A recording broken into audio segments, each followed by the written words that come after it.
Hola hermanos, ¿cómo están? El Señor les bendiga. Hoy día vamos a tocar un tema que se llama Quitando los velos de la Navidad. Les pido que puedan orar junto a mí para poder comenzar este tiempo. Padre, en el nombre de Jesús, queremos presentarnos delante de ti para poder escuchar tu voz, Señor. Te pedimos que podamos abrir nuestro corazón, Señor, que puedas abrir nuestra mente, Señor, que puedas venir en tu inmenso amor, Señor, a retirar, como siempre lo haces tú, Señor, de la forma más tierna, amorosa, Señor, y poder quitarnos, Señor, cualquier velo, Señor, que nos impida ver la verdad. Guíanos en este tiempo, Señor. Dejamos nuestra estructura, Señor. Dejamos nuestra forma de pensar. Dejamos nuestras tradiciones que nos puedan impedir conocerte cada día más, Señor. Y te pedimos que podamos escuchar tu voz, Señor, y podamos ser obedientes siempre a lo que tú nos digas, Padre. En el nombre de Jesús. Amén.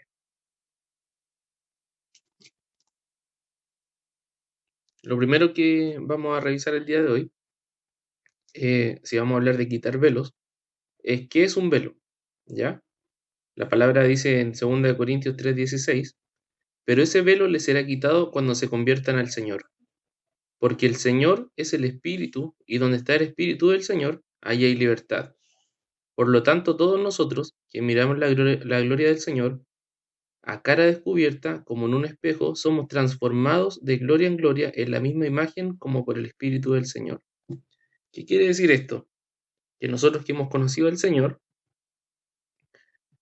se nos ha sido quitado un velo, ¿cierto? Y ese velo ha sido progresivo. Hemos ido encontrando la verdad en el camino del Señor y nos hemos dado cuenta que hay cosas que veíamos de una forma, pero que cuando el Señor las revela tenían un impacto o un trasfondo distinto de lo que nosotros pensábamos o creíamos, ¿cierto? Vamos a revisar 4 cosas cortitas acerca de un velo. Un velo, por ejemplo, se usa para cubrir una obra de arte cuando un artista la va a presentar, ¿cierto? Para poder producir una sorpresa en los espectadores o poder mostrar su presentación. Un velo también sirve para cubrir la vista, ¿cierto? Cuando alguien quiere evitar, por ejemplo, cuando secuestran a alguien o cuando quieren darle una sorpresa a otra persona, le tapan la vista con un velo. También un velo se puede usar como los velos de la novia o velos de colores para poder cambiar y poder modificar la percepción del entorno de la persona. Es decir, si yo sin un velo veo todos los colores naturales y me ponen un velo azul, voy a ver todo con un tono azul. Si me ponen un velo rojo, voy a ver todo con un velo rojo. Entonces, ese velo puede venir a cambiar la realidad. Y otro uso para un velo, es que me llamó harto la atención, es que es una traducción de la palabra apocalipsis, que significa retirar el velo. Entonces vemos que la revelación también tiene que ver con que el Señor viene a retirar el velo de nuestra vista y poder mostrarnos lo que está detrás. ¿Ya?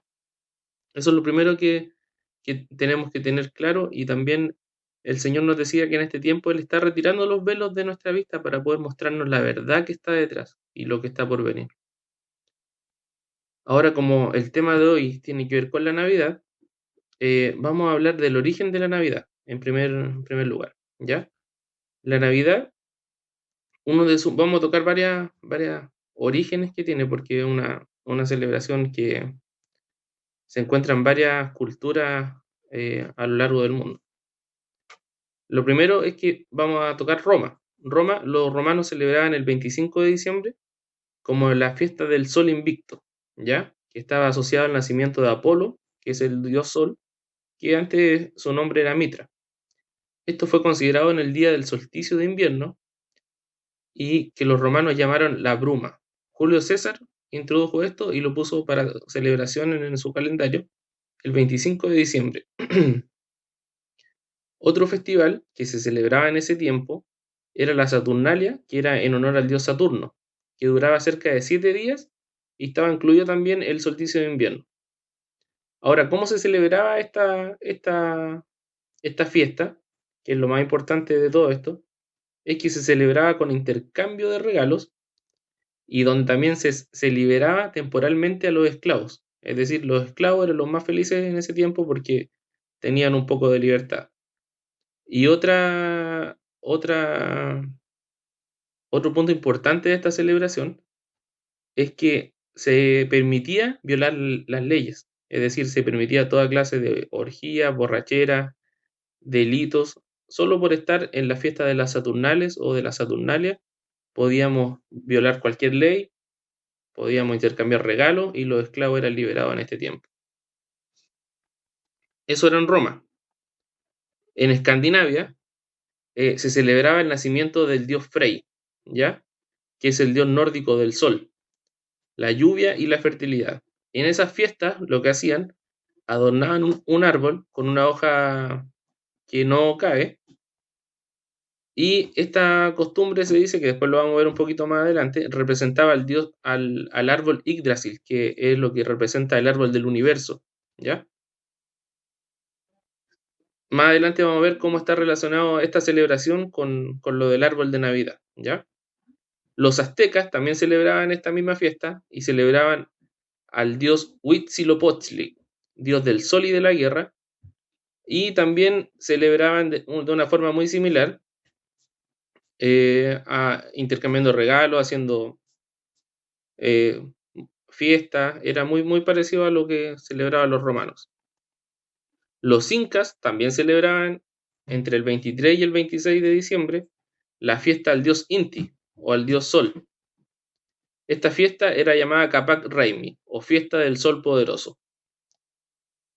Vemos que la Navidad no solo la celebramos nosotros como cultura occidental o en los tiempos modernos, sino que tiene una celebración antes de poder celebrar lo que todos dicen que es el nacimiento de Jesús, ¿cierto? Y ahora vamos a ver cuál fue la primera Navidad de la historia, o el primer culto del 25 de diciembre que podemos celebrar hoy día. Y este culto fue el culto al niño Dios, o a Tamuz. Cuenta la historia, y también la Biblia, para los que quieran tener un poco de referencia a Nimrod, está en Génesis 10, 8 y 9, y cuenta la historia que Nimrod se casó con Semiramis, ¿cierto? Una vez que Nimrod murió, que fue una situación bien trágica para Babilonia, Semiramis empezó a perder el control del gobierno. O sea, el control del gobierno, el control político, y Babilonia se empezó a salir de control. Entonces esta mujer se embarazó y le contó a todo su pueblo, a todo el reino, que ella había sido embarazada por el sol, por un rayo del sol, que este niño que ella estaba esperando había sido concebido por un rayo directamente del sol y que además era la reencarnación de Nimrod, que era el que tenía el control al principio. A contar de esta historia nace el culto a la diosa madre y al niño Dios.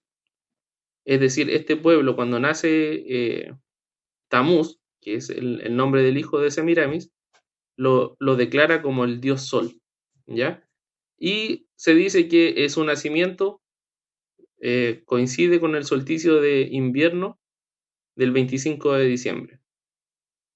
Mucho tiempo después, esta tradición llega a Roma y se celebra como en las fiestas de las Saturnalias, que se celebraba por 12 días hasta el solsticio de invierno, ¿ya? Esa fue la primera Navidad histórica, por llamarlo de alguna forma. Ahora, la Saturnalia, ¿qué es lo que era la Saturnalia? La Saturnalia era la fiesta en honor al dios Sol, que se celebraba en Roma, o Apolos, o Mitra, que también se llamaba. Los romanos, ¿cómo celebraban esto? Adornaban sus casas con velas, con hojas de plantas, además hacían grandes banquetes e intercambiaban regalos. También se describe como una fiesta donde se podía desobedecer las leyes, ¿cierto? Que era lo que veíamos al principio. ¿Qué otra cosa importante? Mitra, que es el origen del dios Apolo o Sol. Él es el dios solar de Persia. Y la palabra original o el significado de Mitra significa contrato o alianza.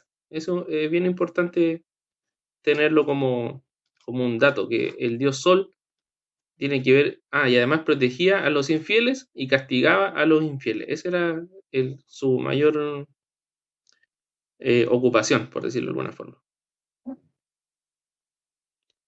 Después de eso pasamos a la primera Navidad, que estamos tocando ese tema, donde en el año 350 el Papa Julio, con el fin de querer evangelizar a la población romana, él pone el día de la fecha de nacimiento de Jesucristo el 25 de diciembre, para que los romanos puedan abandonar su celebración al dios Apolo, ¿cierto? Y dejar la fiesta del sol invicto y decir, oye, mira, Jesús nació este día, Jesús es la luz de los hombres, es lo mismo, podemos cambiar esa celebración y celebremos la Navidad, celebremos el día de nacimiento de Jesucristo este día, para que ellos pues, se pudieran convertir al Señor. Ahora dice la historia que estas dos celebraciones, en vez de cambiar a una por otra, se llevaban en paralelo. Muchos celebraban la Navidad, mientras otros celebraban el Día del Sol Invicto. Esto no cambió ni trajo una revelación ni fue un tiempo de evangelización real, sino que ellos cambiaron una costumbre por otra. Reemplazaron la costumbre del Dios Sol y celebraban a Jesucristo, que ahora era el nuevo Dios Sol, simplemente. Eso fue la visión que tenía Constantino cuando quiso hacer esto. Después el Papa Liberio, en el año 354, 4 años más tarde, lo decreta como la fecha oficial del nacimiento de Jesucristo. ¿Ya? Otro punto importante, que fue un dato que encontré estudiando y leyendo harto, es que la Navidad estaba prohibida por los primeros protestantes, tanto en Inglaterra y en Estados Unidos, entre el año 1600, 1660 al 80. La Navidad estaba prohibida por los protestantes, diciendo que esta era una fiesta pagana, donde no tenía nada que ver con la Biblia. E incluso, como ellos eran los gobernantes de sus pueblos, tenían penas de cárcel para la gente que pudiera celebrar la Navidad, porque se cometían toda clase de excesos. Entonces ellos veían que había un trasfondo que primero no era bíblico y segundo traía perjuicio al pueblo. Entonces eso lo encontré bien, bien importante y quería compartirlo. Ahora lo segundo o tercero que vamos a ver en este punto es la simbología de la Navidad, ¿ya? La Navidad viene con una carga de mucho simbolismo, de mucha imagen, donde despierta mucho nuestros sentidos, ¿cierto? Y hoy día, si bien hay un montón de cosas que podemos hablar, vamos a hablar al menos de 4 símbolos importantes de esta fiesta, que es Papá Noel, o el viejito pascuero como lo conocemos nosotros, el árbol de Navidad, la estrella de Navidad, ¿cierto? Y los duendes. Vamos a tocar eso porque creo que son las cosas más icónicas de la Navidad. Y vamos a partir por Papá Noel, ¿ya? Dicen los historiadores que el origen real o de donde nace la tradición de Papá Noel es de el acto del vuelo cósmico de Odín en la mitología nórdica. Se dice que Odín se montaba en un caballo de 8 patas que puede viajar grandes distancias en el aire, es decir, estar en un lugar y moverse de inmediato a otro, por ser un caballo tan grande, en la fiesta de Yule. Yule era la fiesta que se celebraba en el solsticio de invierno también por los nórdicos, donde ellos quemaban un árbol y lo encendían con luz, que era fuego al final, y celebraban con regalos y ofrenda debajo de ese árbol. Entonces dicen que Odín lidera una gran cacería por el cielo con este majestuoso animal, que podría ser antecedente a los 8 renos voladores de Santa Claus. Y se dice que la tradición consistía en que Odín, al salir en su gran caballo, le dejaba regalos a los niños en las botas. Ellos dejaban sus botas a los pies de la cama y Odín recorría en la noche dejando regalos para los niños que habían hecho bien durante ese tiempo. Ese es el origen más antiguo que podemos encontrar de Papá Noel. Hay muchas otras historias posteriores, pero creo que esta era importante poder revisarla, ¿ya? Ahora vamos a hablar del árbol de Navidad. El árbol de Navidad, ojo que si usted busca historia y puede revisar en internet, hay varios orígenes o varias formas de poder encontrar, porque no hay una verdad absoluta. Esto es lo que yo puedo encontrar y lo que el Señor me pudo enseñar en este tiempo. Entonces quería compartirlo. Y el árbol de Navidad dice, en el solsticio de invierno, los pueblos germanos procesaban, bueno, que eran tenían una mitología nórdica, celebraban la vida adornando con antorchas de fuego a un árbol llamado Yggdrasil. Yggdrasil, el árbol del universo, que representa el universo. Donde la copa La copa de este árbol estaba en la morada de los dioses y las raíces era el mundo de los muertos. Se dice que un misionero que quiso evangelizar a estos germanos fue y en medio de esta celebración de Yule, donde ellos estaban celebrando, vino y cortó a Yggdrasil, cortó este árbol y plantó un pino. Y en ese pino lo decoró con manzanas, que representaban el pecado, y con velas, que representaban la luz de Jesucristo. Entonces, similar a cómo fue, similar a cómo fue el tema de la Navidad por Constantino, creo que fue de San Bonifacio, que vino y cambió una tradición de celebrar a Yggdrasil o celebrar el tiempo de Yule por la fiesta del pino, sacando a Yggdrasil y poniendo y celebrando para que ellos pudieran convertirse al cristianismo. Pero simplemente fue reemplazar una fiesta por otra, fue cambiar un árbol por otro, pero no había una palabra de fondo, no había lo que todos conocemos como recibir al Señor, ¿cierto? Y otro punto importante es que la Biblia nos dice en Ezequiel 20:28, dice, pero a pesar de todo, los llevé a la tierra que yo le había prometido. Pero en cada monte alto que veían, y en cada árbol verde y frondoso, ofrecían sacrificio a sus ídolos. Quemaban incienso y vertían sus ofrendas líquidas. En la Biblia también se condena y se muestra como un error poner sacrificios debajo de un árbol frondoso. Y dígame usted si armar un árbol y poner los regalos bajo el árbol no es similar a lo que hacían los germanos o no es similar a lo que dice Ezequiel 20:28. Otro punto que vamos a revisar, que es cortito, que es la estrella de 8 puntas, que esta estrella se tiende a poner en la punta del árbol, ¿cierto? Se dice que es la estrella de Belén, pero en verdad la estrella de 8 puntas es la representación de la diosa madre, eh, que estaba para poder proteger las aguas y proteger las cosechas. En Deuteronomio 4 dice, no sea que alces tus ojos al cielo y viendo el sol y la luna y las estrellas y todo el ejército del cielo, seas impulsado y te inclines a ellos y les sirvas, porque Jehová tu Dios les ha concedido a todos los pueblos debajo de los cielos. Es decir, el culto a los astros, el culto a las estrellas está claramente indicado en la palabra que no debemos celebrarlo, no debemos inclinarlos delante de ellos, ¿cierto? Y menos ponerlos sobre nosotros. Otro punto importante son los duendes, ¿cierto? Todos sabemos que los famosos ayudantes de Santa Claus son los duendes. Y dentro de la celebración de San Nicolás, que es donde nace la celebración más moderna de la Navidad, hay unos ayudantes. Primero dice que los ayudantes eran elfos bromistas que causaban las enfermedades y fueron la gran pesadilla para las personas porque se metían en los hogares. Otro punto importante es que los duendes significa, esa palabra es compuesta, duen, que significa dueño, y de significa dueño de algo o dueño de alguien, o también significa dueño de casa. Otro punto es que hay dentro de la celebración de San Nicolás, los Krampus, que eran otro tipo de ayudantes de Santa Claus, eran los que salían a castigar a los niños que se portaban mal, a los niños que no cumplían con la parte buena.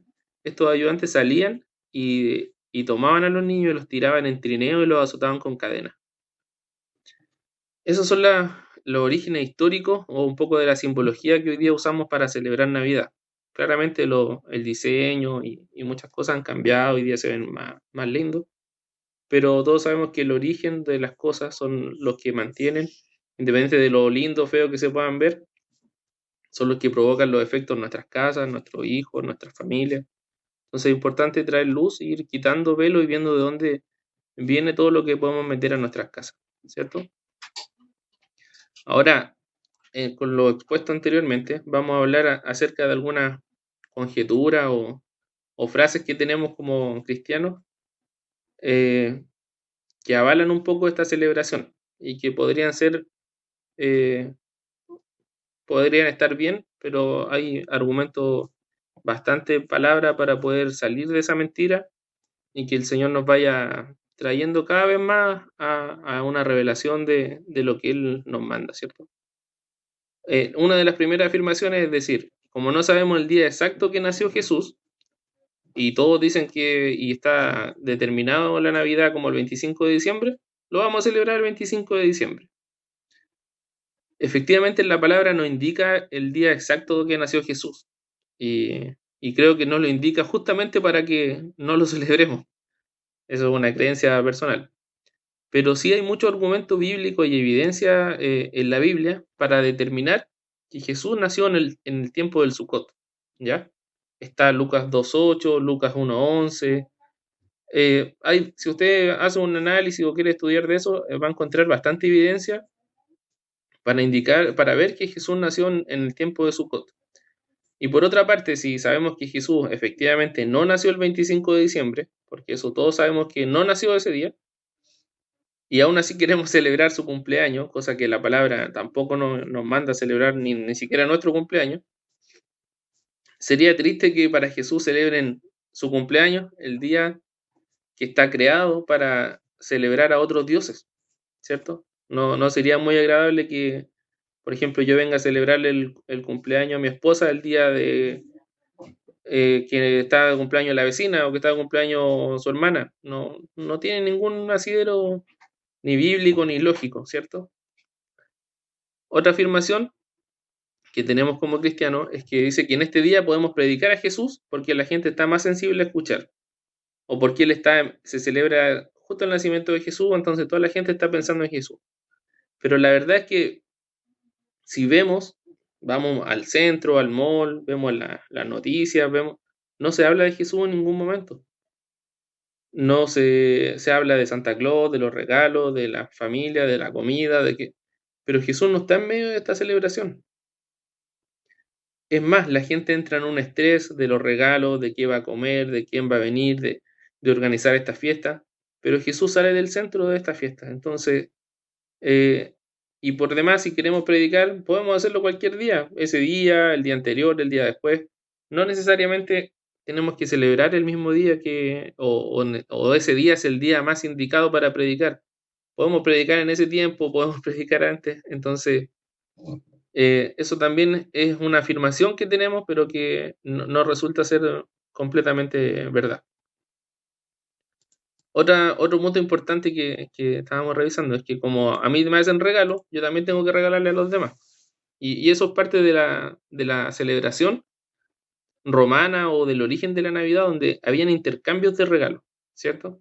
El intercambio de regalos es como, por ejemplo, el amigo secreto, ¿cierto? Donde nos ponemos de acuerdo, porque como somos muchos, ojo que todo lo que estamos conversando, esto no es una doctrina, no es una obligación, esto estamos compartiendo parte de lo que nuestros pastores recibieron en este tiempo acerca de la Navidad y de lo que el Señor nos ha hablado a nosotros y a algunos de los hermanos. Entonces, volviendo a lo del amigo secreto, voy a poner un ejemplo. Vamos a jugar al amigo secreto en la oficina o en la casa, porque como somos tantos, para que todos tengan su regalo, vamos a intercambiar regalos y vamos a poner un monto. Vamos a decir que los regalos sean de 5.000 pesos o 3.000 pesos. No sé. Da lo mismo el monto. Entonces, eso es un intercambio de regalos, porque yo sé que aunque te haga un regalo a ti, a mí me va a llegar uno del mismo valor. Entonces, no hay un dar. La Biblia dice que o nos muestra a través de toda la palabra que lo importante de dar es no esperar algo a cambio, ¿cierto? Así como Jesús entregó su vida, eh, el Señor vino y se dio a sí mismo. En el dar no hay ningún problema para el Señor. Si usted quiere bendecir a alguien, quiere darle un regalo a su esposo, a su esposa, a los pastores, a mí, no hay ningún problema. El problema es que si yo te regalo algo, esperando que tú me regales algo del mismo valor, entramos en esa celebración, ¿ya? Así que no se sienta condenado si usted va a hacer un regalo, pero siempre preguntémosle al Señor qué hay en nuestro corazón y por qué lo estamos haciendo. Eso es lo más importante. Otra cosa que dice es que celebramos el cumpleaños de Jesús, ¿cierto? Que es un poquito lo que hablábamos antes. La Escritura no indica que debamos celebrar ni siquiera nuestros cumpleaños. En Levítico 23 nos habla de las fiestas santas, ¿cierto? Que debemos celebrar. En ninguna está nuestro cumpleaños, en ninguna está el cumpleaños de Jesús. Y si queremos celebrar a Jesús, tenemos muchas formas de hacerlo. Podemos adorarlo, podemos darle una ofrenda, podemos orar, podemos tomar Santa Cena, podemos salir a predicar, podemos hacer su voluntad. Y sabemos que en eso Él se agrada. Así que si usted quiere celebrar a Jesús, haga un tiempo de adoración, oren al Señor, preparen una ofrenda, ayuden al que no tiene. Esa es una forma de poder bendecir y celebrar al Señor realmente. Ahora hemos visto la historia, hemos visto el origen de la Navidad, la simbología, algunas afirmaciones que podamos tener. Y ahora vamos a tocar una palabra que está en Ezequiel 8, que fue lo que recibimos originalmente para poder tocar este tema. Y es que antes de tocar Ezequiel, este año no vamos a celebrar Navidad en la iglesia. ¿Y por qué no vamos a celebrar Navidad? Que esto es lo que el Señor le habló a nuestros pastores. Y es porque, en base a la palabra que vamos a revisar ahora de Ezequiel 8, no podemos hacer una celebración santa, no podemos mezclar lo santo con lo que es una abominación para el Señor. Y esto que vamos a revisar en Ezequiel 8, usted le pido al Señor que pueda también verlo con sus ojos, ¿cierto? Porque como iglesia lo hemos celebrado. Los años anteriores hemos tenido cultos de Navidad, donde hemos cantado villancicos, todos hemos sido parte. Pero también entendemos que la revelación del Señor es progresiva y va en aumento, ¿cierto? Entonces este año el Señor nos habló de esto, hemos pedido perdón los que hemos estado involucrados en esa celebración. Y lo importante, como decía el Señor, vete y no peques más. Entonces, si bien antes éramos parte, y ahora que el Señor nos ha hablado, no vamos a celebrar Navidad dentro del templo. Y eso, usted se preguntará, ¿y en la casa puedo hacerlo o no puedo hacerlo? Yo no puedo decirle lo que puede y no puede hacer. Eso siempre el Señor va a ser el que nos dice qué hacer y qué no hacer, y eso tiene que ser en todo aspecto de nuestra vida, pero nuestra misión es primero exponer la verdad, ¿cierto? Es exponer la palabra que el Señor nos da, y no hacer cosas que están a nuestro alcance, como celebrar dentro del templo una Navidad, ¿ya? En Ezequiel 8 habla de las abominaciones del templo, justamente lo que estábamos conversando recién. Dentro de Ezequiel 8, no sé si usted lo habrá leído, yo creo que sí alguna vez. Se lo voy a leer rapidito. Dice: también me dijo, hijo de hombre, ¿ves las atrocidades que cometen los israelitas en este lugar, en el templo? Están muy lejos de mi idea del templo, pues verás cosas aún peores. En esto, Jesús o el Espíritu toma a Ezequiel y lo empieza a llevar en una revelación progresiva, donde hay abominaciones y después Dios le dice, van a haber aún mayores abominaciones. Entonces, esto es como una escala de pecado o de cosas atroces que el Señor ve, donde empieza con lo más poquito y termina para él en lo peor. En Ezequiel 8:5, que es lo primero que necesitamos revisar, dice: y me dijo, hijo de hombre, alza ahora tus ojos hacia el lado del norte, y alcé mis ojos hacia el norte, y aquí, al norte, junto a la puerta del altar, aquella imagen del celo en la entrada del templo. La imagen del celo es lo primero como abominación que ve Ezequiel. Y buscando hay harta interpretación acerca de lo que es el celo, pero la opinión más que más se repite o que más podemos encontrar es que era una estatua de Acera. Acera es la representación al culto de la diosa madre. Entonces parte de todas estas abominaciones con una también dice que era un culto al sol. Hay dos formas de poder representarlo, pero sí o sí es una imagen dentro del templo. Puede ser de Acera, puede ser de Apolo. En eso no están muy de acuerdo los historiadores o los estudiosos bíblicos, pero sí tiene que ver con hacer imagen dentro del templo, de partida. Y además que era, en lo que dicen que era una estatua para sacrificar niños, ¿ya? Eso era la imagen del celo. Lo segundo, o la segunda abominación, dice, y miré, ¿cierto? Entré a través, cabé un agujero en la pared y entré. Me dijo, y ve estas abominaciones que ellos hacen ahí. Entré pues, y miré toda forma de reptiles y bestias abominables, y todos los ídolos de la casa de Israel estaban pintados en la pared por todo alrededor. La segunda abominación que ve Ezequiel son los ídolos pintados en el templo, son las decoraciones. Son las decoraciones que no son del Señor, son las abominaciones para él, son sus ídolos.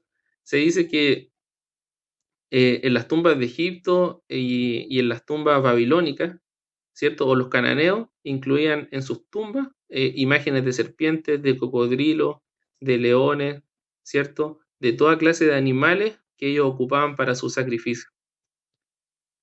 Otro punto que revisa Ezequiel, que ya es como que va entrando y encontrando cada vez peor, son a los 70 ancianos. Los 70 ancianos, que está en Ezequiel 8, 10, 11 y 12 más o menos, habla de los 70 ancianos. Y los 70 ancianos, ¿quién representa? Los 70 fueron el primer Sanedrín que tuvo Moisés, cuando él puso de su espíritu sobre ellos para que pudieran gobernar. Entonces, esto habla del liderazgo de la iglesia. Dice, estos que eran líderes representaban a toda la nación. La tradición judía decía que 70 ancianos más Moisés formaron el primer gran Sanedrín, o Corte Suprema, que eran los que tenían autoridad en asuntos políticos, militares y judiciales, responsables de mantener la ley mosaica ante el pueblo hebreo.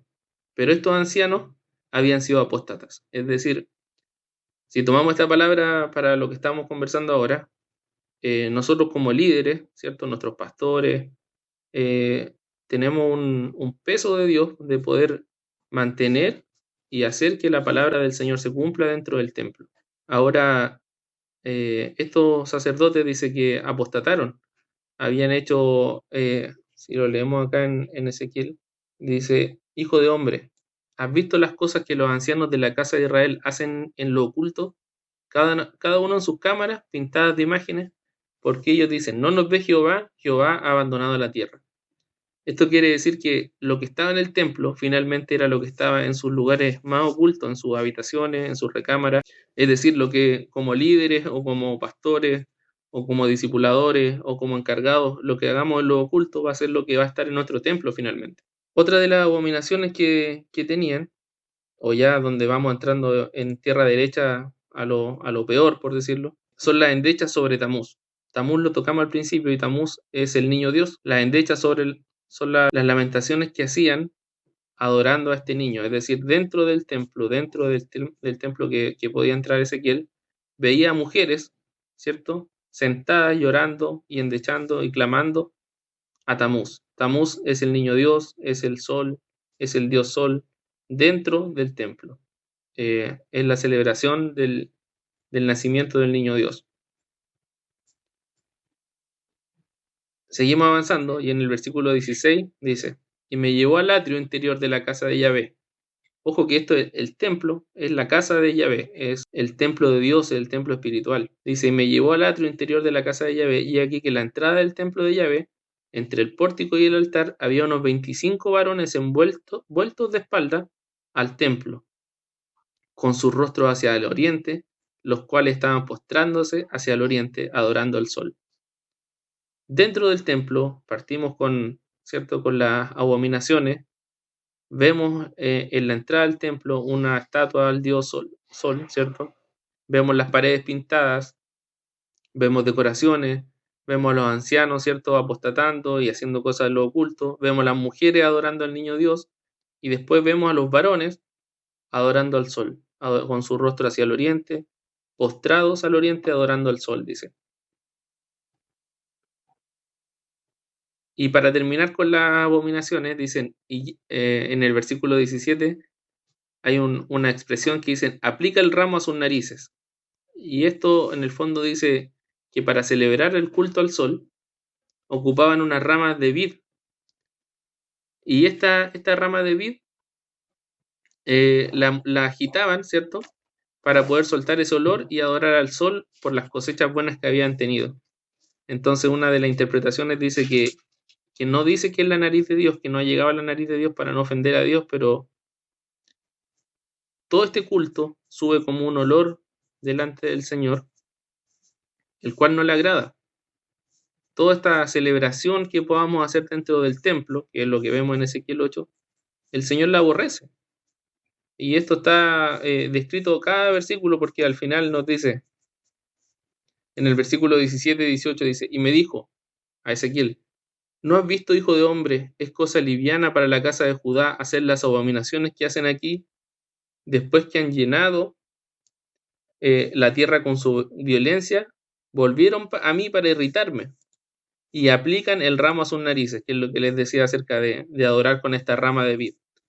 Y Dios dice, pues yo también procederé con furor, no perdonará mi ojo, ni tendré misericordia, y gritarán a mis oídos con gran voz, y no los oiré.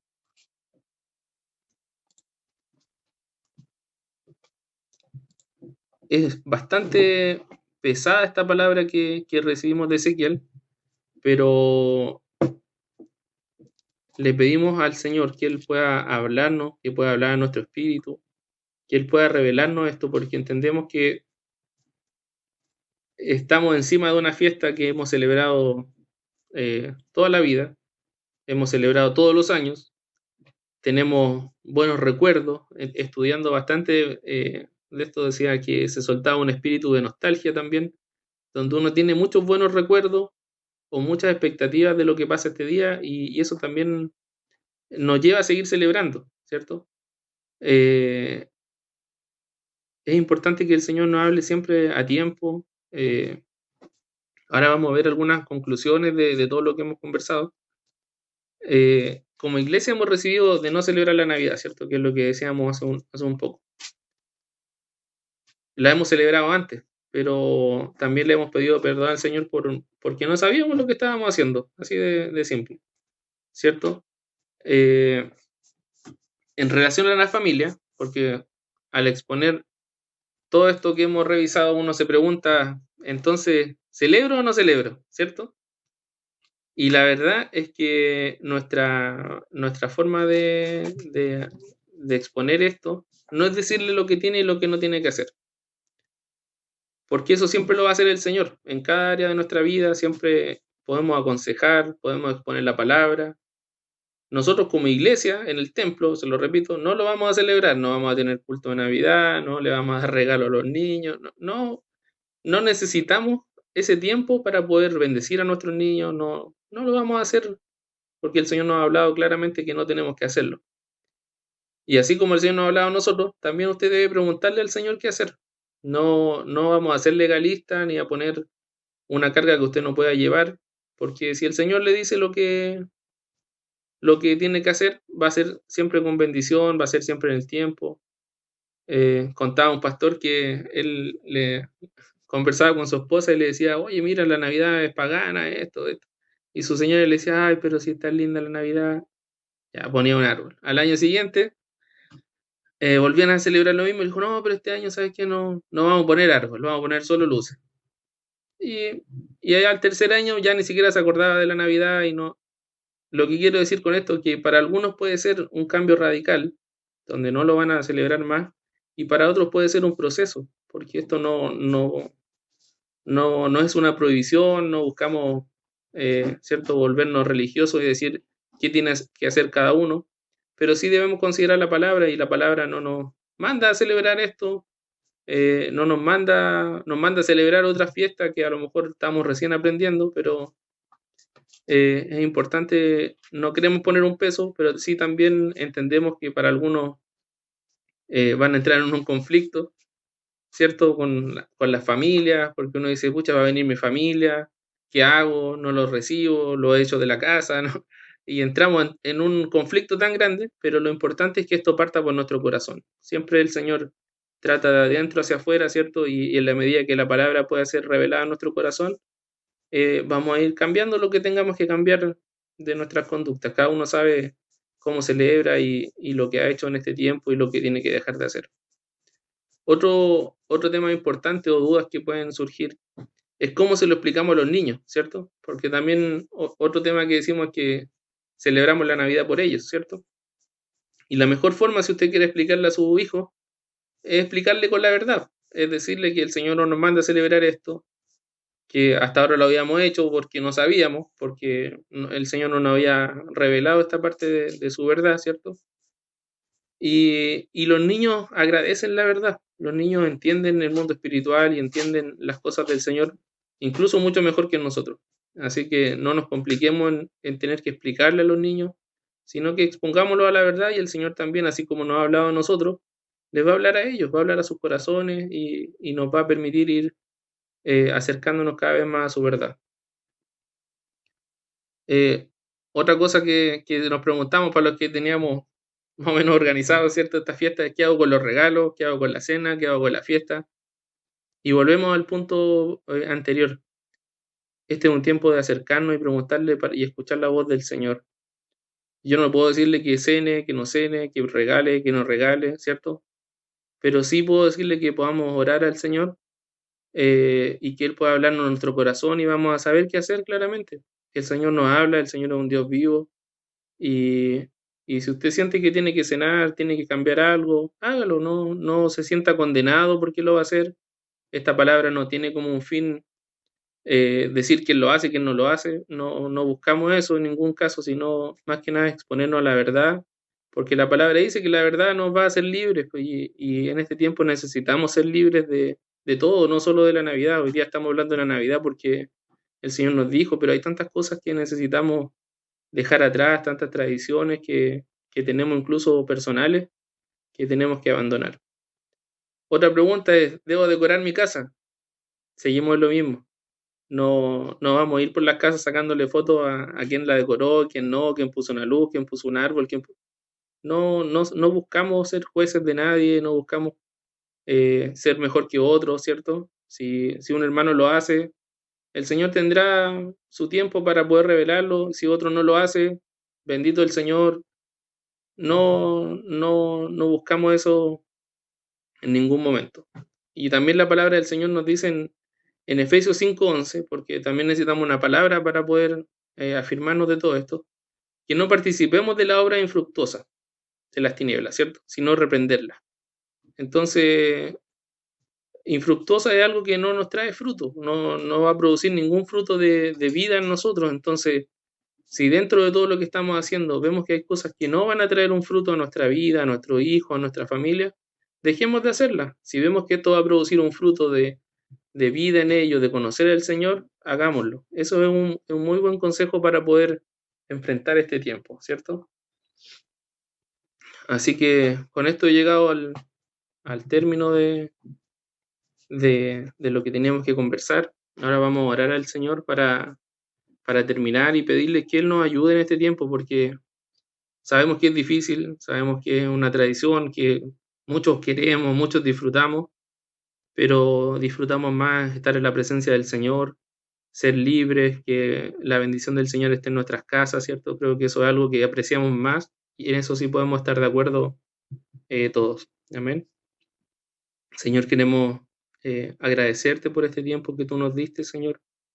Has sido tan bueno en revelarnos esta palabra, Señor, siempre de la forma que tú lo haces, Señor, con delicadeza, Señor, en su tiempo indicado, Señor, de la forma en que podamos abrirnos, Señor, y ver qué hay en tu corazón, Señor, y que nos habla a nuestras familias, Señor. Padre, tú eres el más interesado en que nuestras casas puedan conocerte, Señor, puedan volverse a ti. Es por eso que te agradecemos, Señor, porque has tenido en tu gran amor, Señor, hasta te preocupas de estas cosas, Señor, de enseñarnos cómo llevar nuestras familias, Señor, cómo enfrentar estas celebraciones, Señor. Gracias por lo que hablaste, Señor, gracias por lo que estás hablando, Señor. Bendecimos a cada uno de nuestros hermanos, Señor, en sus casas, Señor. Te pedimos que para aquellos que lo han recibido, Señor, iba a ser fácil, Señor, te damos gracias por ello. Pero te pedimos para que nos ayude, Señor, para los que nos es difícil, Señor, salir de todo esto. Te pedimos que tú, Señor, que tu Espíritu Santo nos puedas conducir a toda verdad en este tiempo. No buscamos ser una carga, Señor, para nadie con esta palabra, Señor, sino que buscamos que cada uno pueda ser libre, Señor. Que en las áreas donde podamos estar atados, Señor, tú puedas traer libertad, Señor.